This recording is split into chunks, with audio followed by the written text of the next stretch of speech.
Good day, ladies and gentlemen, and welcome back to Majesty TV Switzerland. I am your moderator, Margaret Daramola, also known as Maggie, and today we are going to be interviewing Uzor Israel. He is the author of 2 books and also the founder of a non-profit organization in Nigeria. Mr. Uzor, so this book is like for educational purposes for people and your community to be able to have a greater sense of their identity and to know their history and truth. So tell us a little bit about that history. What did happen before? I know a lot of people watching this channel may not know the history behind the nation Biafra or what this whole thing is about. So please tell us a little bit more about it. Biafra is a nation that have been in existence before the creation of Nigeria.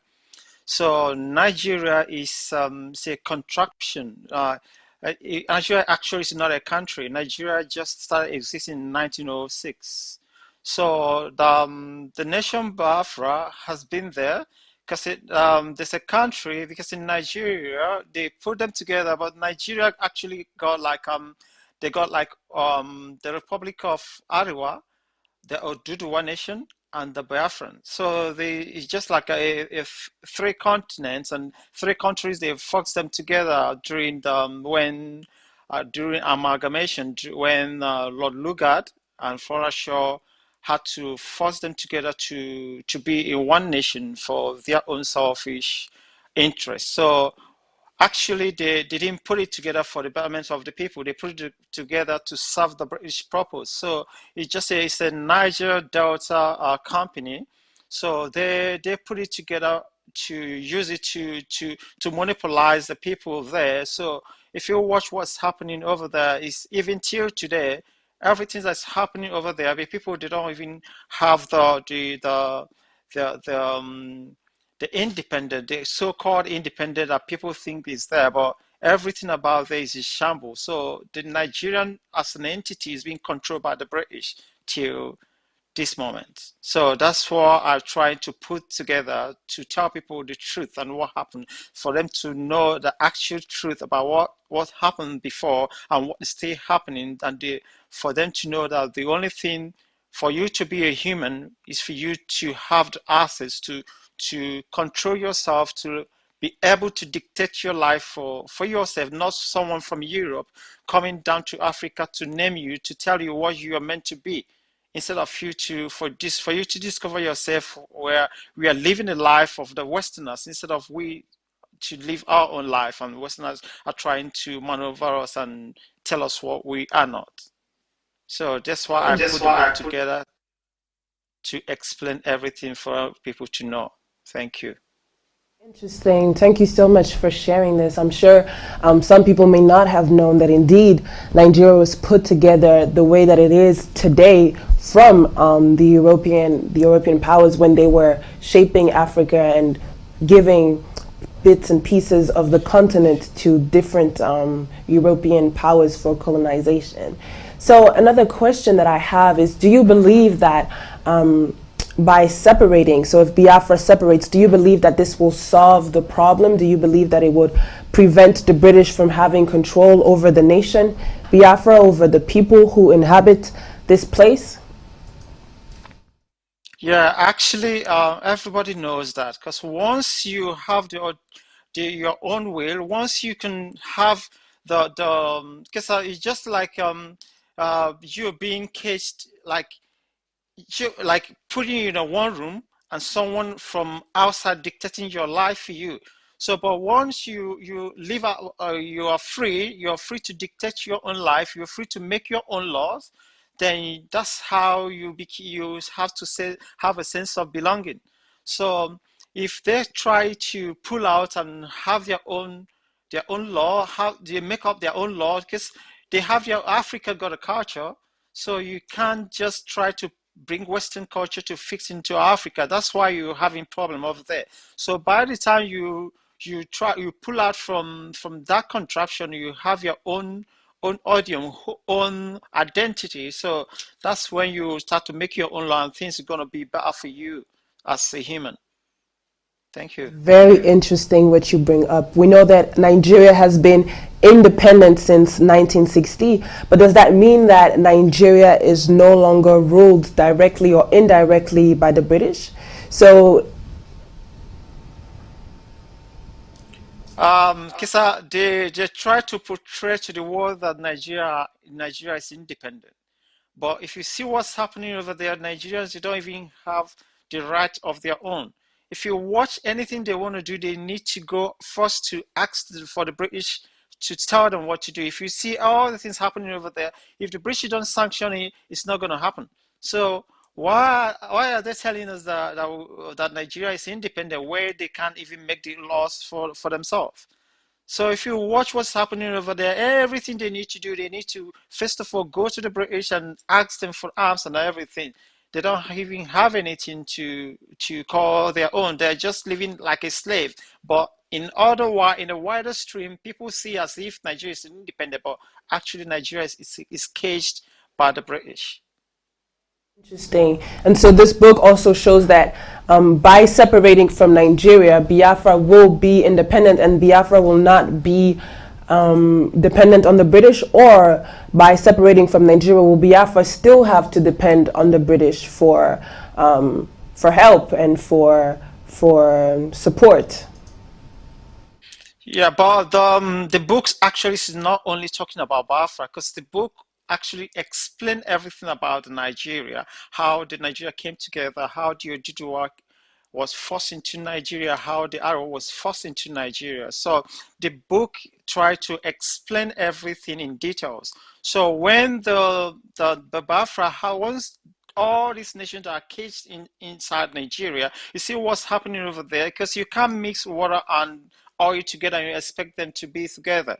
So these are the people that have different minds, a different culture. You can't force people to be on their own, on to be together by force. Like marriage, it's just some people, if you're not compatible, you can get together as husband and wife. So this book explains everything and the need for us to be on our separate ways. Not that we are being our separate ways to be enemy to each other. It's just like that because a lot of countries are being emerged all the time in across the globe, but the way the wider world see Africa as a place they can just do anything they feel like. Because as an African, you can't just go to Europe and create a country.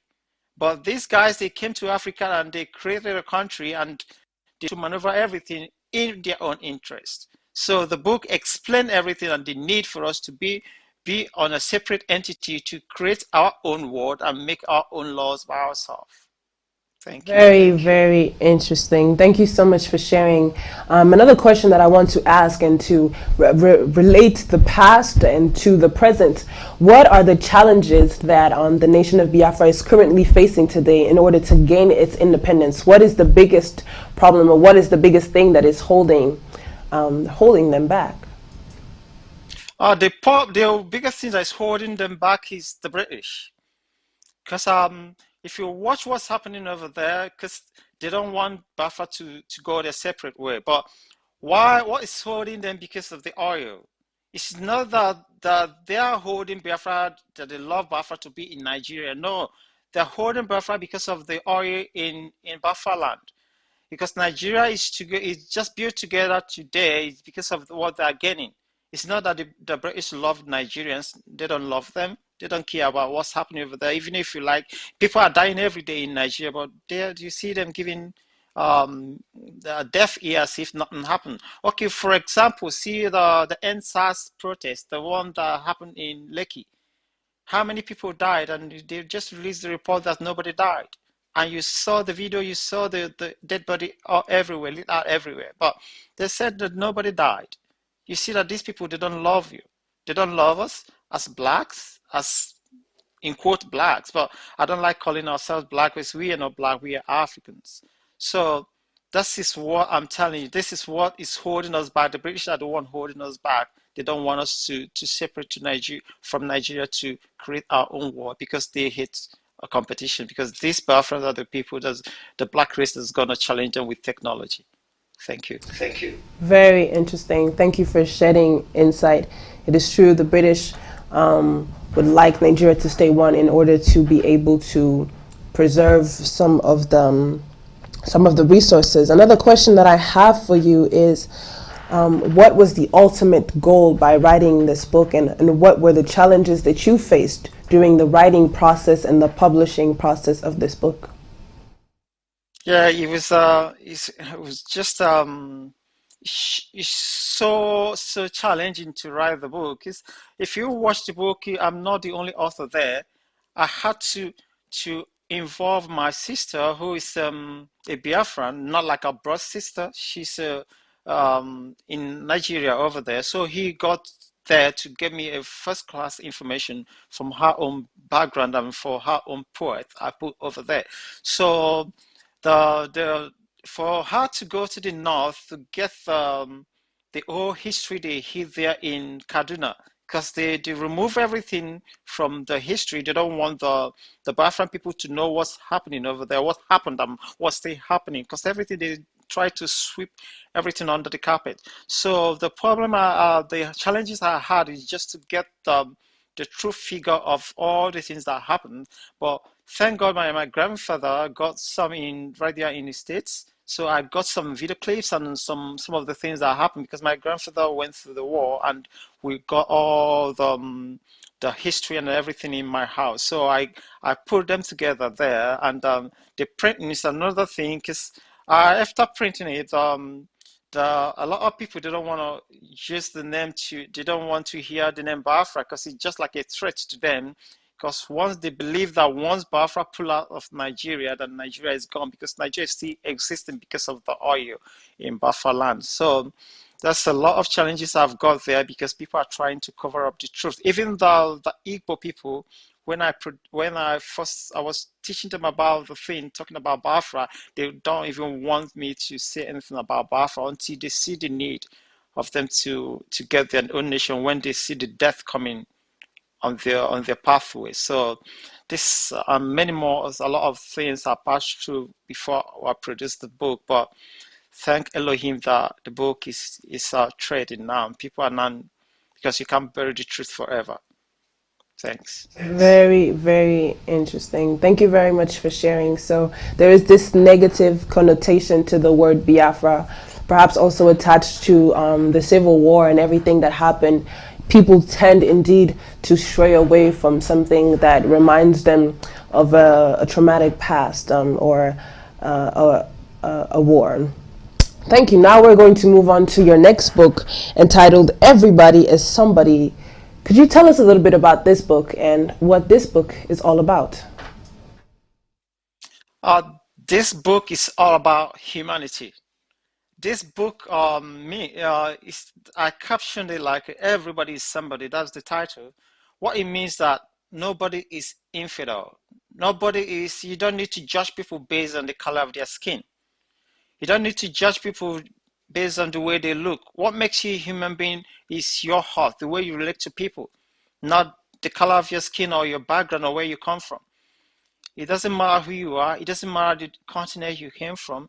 And the main thing I put the book together is because of racism.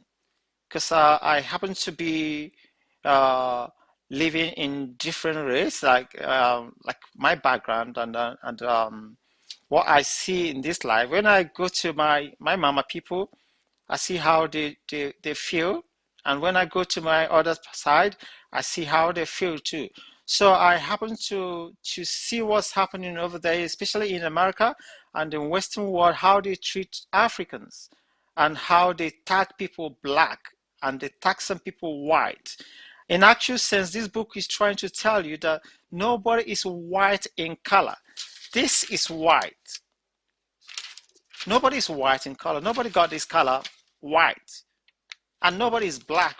Black is not a color. Black means absence of color. So that's why I normally baffle. It baffles me when people call people black. You don't need to equate people with color. You measure people based on their place of origin, where they come from. Like me, you can say, oh, he's an Israeli Biafran. You can say you are from Odudua. like this from Jamaica, this person is from here. This is how you try to recognize people, not a black man, a white man.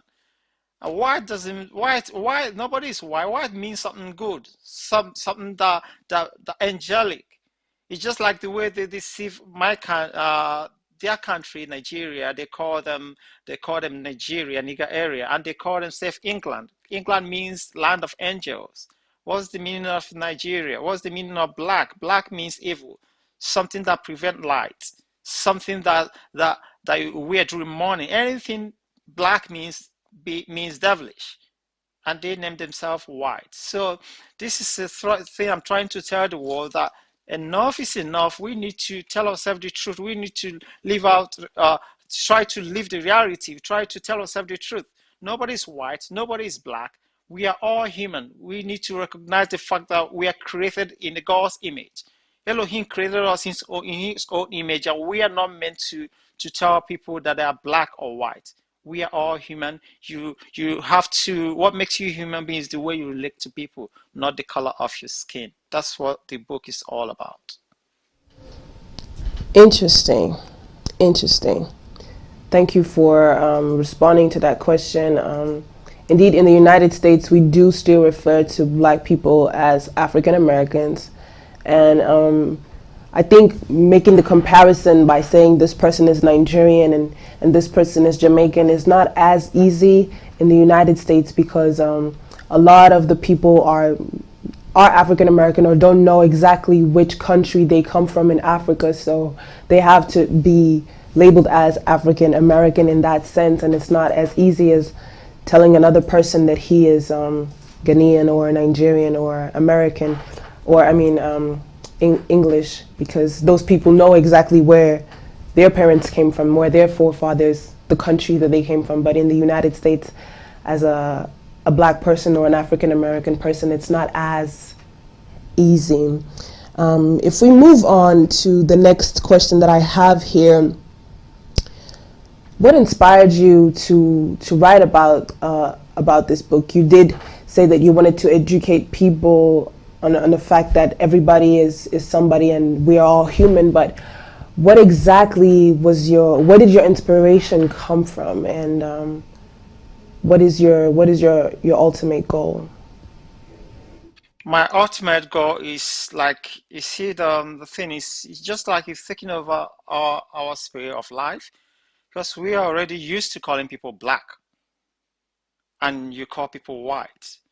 And one thing we people need to know about this life, we men also, there's power in spoken words. You can't call yourself black and you expect people to respect you. Once you call yourself black, that means you are less human. So this is what I'm trying to let the world know. What motivated me, because I happen to like be work in different organizations. I see how they treat people they call black.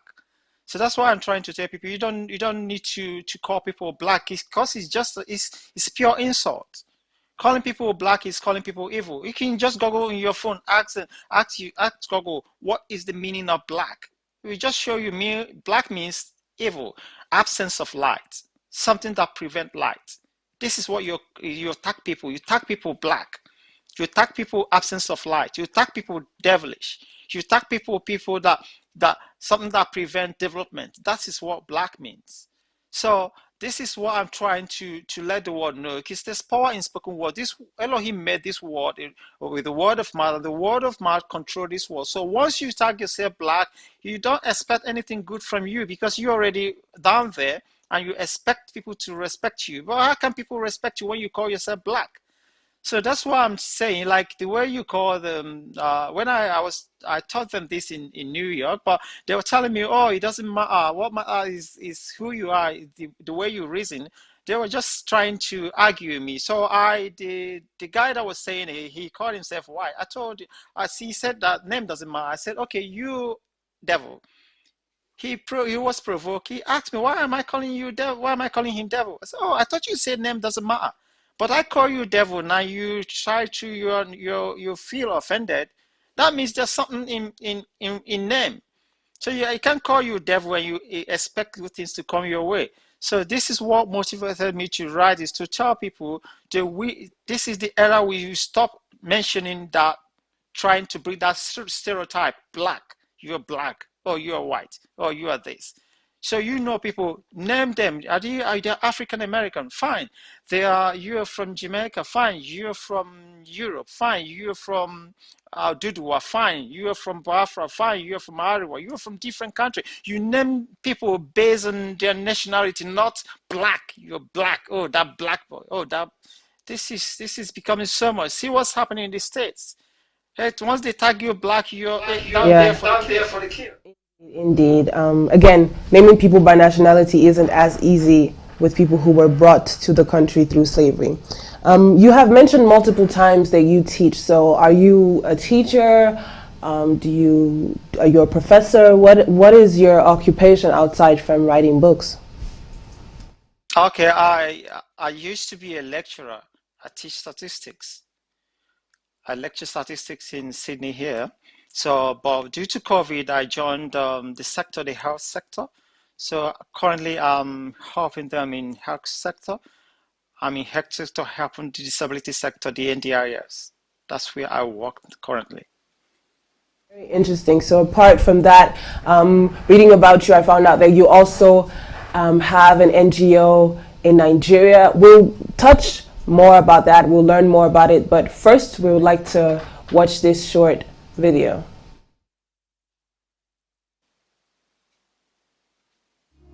Do you have feelings for humanity? Do you know little gestures can save a life, resettle the displaced, and give hope to the hopeless? United Humanitarian Support Initiative, NGO, is here to provide solace to the underprivileged. We pay medical bills, develop the underprivileged, provide shelters for the destitute and the homeless, provide legal aid, establish information centers, embark on community development, award scholarships, provide vocational trainings, relocate the mentally challenged to the appropriate institutions, and fight for the rights of the children, especially the girl child. We are our brother's keepers. We answer the call of Elohim. We faithfully do the work of Elohim. We said yes. Would you say yes?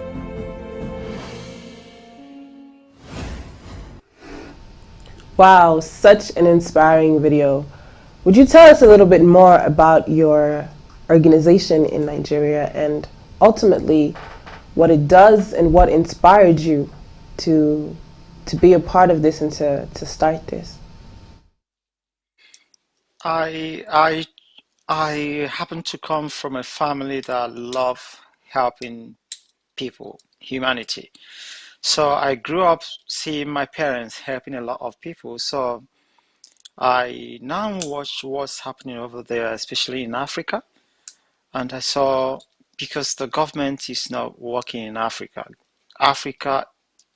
they are the the government is just dead. If you don't have anything yourself, nobody's going to help you. No government organization is going to come to rescue you. So, and you haven't lived if you haven't touched life. So, and the way God created us in this world for a purpose, anything in this life was created to serve others, not for itself. Like the water you drink is meant to serve people. The air you breathe was meant to serve people. Even the animal are meant to serve others. Then we human beings, we are created to serve people. So I love helping humanity, and my joy is seeing people succeed. What makes you a human being is when you are living and you see your fellow brother man still existing and still doing fine. And if you have something on yourself and you see people are not like um, passing through difficulty, is as if you got nothing. So the joy of being a human is seeing others succeed. So I set up this organization to elevate people from poverty, and we had a great team there. I had a manager there, Raphael Moses, who championed the whole thing. He stays there right back there in Lagos. in Lagos, Oduduwa Nation, because I don't like calling them Nigeria because nobody's Nigeria anywhere. So he's there championing that cause, and we've got the branch also in Kenya. We've got Mama Kenya there handling the one in Kenya. We've got another one in Germany, and my sister Gio, she's from Germany, but she's from Italy, but she's based in Germany. She's the one taking care of the one in Europe, and I'm here taking care of the one in Australia and Oceania, and my uncle is there will be taking care of the one in the States. So it's an organization that helps to alleviate people and people that have kidney problem and all that. So we liaise with the doctors in Tel Aviv to get people out and have their kidney transplant and send them back to Africa. Interesting. What are the challenges that you currently face with this organization? The challenge we face now is COVID. To raise fund now is another thing. Because before, when there's no COVID, at least it's easy to make money to send, and it's easy to even ask people to donate and easy to get sponsors. But now our sponsors are having some hiccups because of the COVID restrictions and everything. So the sponsors we're having now is just like a lot of sponsors are giving a lot of excuses and all that. But we are doing what we're doing. We are trying to do it our own, and our great team are trying to contribute to get. But I believe Elohim, by the time COVID goes down, the sponsor will keep on pumping money to help people out there in the society. That is fantastic. It was really nice hearing about all these endeavors that you do, and how passionate you are about your country. Is there anything more that you would like to let us know or tell us before this interview comes to an end? What I want to tell people is that I love unity. I want us to unite as a people, or the world to love each other, so that we stop being like tagging people black, tagging people white, or seeing people thinking that we are so superior because we are opportune to be better than people in money wise or maybe education wise, and you think you're up there. You think especially my African people that are used to saying that, do you know who I am? I always tell them you're nothing but a mason, because I don't celebrate my birthday. I always go to the graveyard to see, because it reminds me that I'm getting, people say that +1, but for me, I see it as -1, because once you're aged, you're going down the drain. So what will be remembered for when you die? So this is another thing I try to tell people, to accommodate others, people to go out there to reach out to others, help people. Try as much as possible to help, even if you don't have money, your words can help people, your encouragement can help people. A lot of people are out there, they need help. See what is happening over the world. People are losing hope. People are dying on a daily basis, and a lot of people are depressed. So we need to encourage people. We need to do a lot of things to save humanity. It doesn't matter whether you believe in anything, whether it is religion or anything you believe in. So I want this world to let us unite and make this world a better place. That I'm fighting for Biafra doesn't mean I hate other people in Nigeria. No, I just want everybody to be free so that things will be better for each and every one of us. So I think this what Elohim brought me in this life to do, to unite this world and to make this world a better place for me and you to live. Thank you. Thank you so much for sharing your experiences. Thank you for sharing about your book and your organization. Again, this is Margaret Daramola, also known as Maggie Daramola from Majesty TV. And thank you. Articles. I've known him for a very long time now. 26 years I've known him. He's a very good friend of mine. Very active. Very courageous. He's a gentleman to the core, God-fearing, very active in whatever he wants to do. He's very bold. He doesn't fear any person at all, but he's a very intelligent man. I love him so much. I want him to keep the good work up. it will lead him to a very successful. Hi, my name's Fiona. I want to tell you a bit about my friend Timothy. I met him about a year ago. We go to the same church together. He's been like a brother to me. I love him so much as a friend. He's been such a good support to me. He's something special about this guy. He's different from anyone I've met. He's very spiritual, he's very caring, kind, compassionate.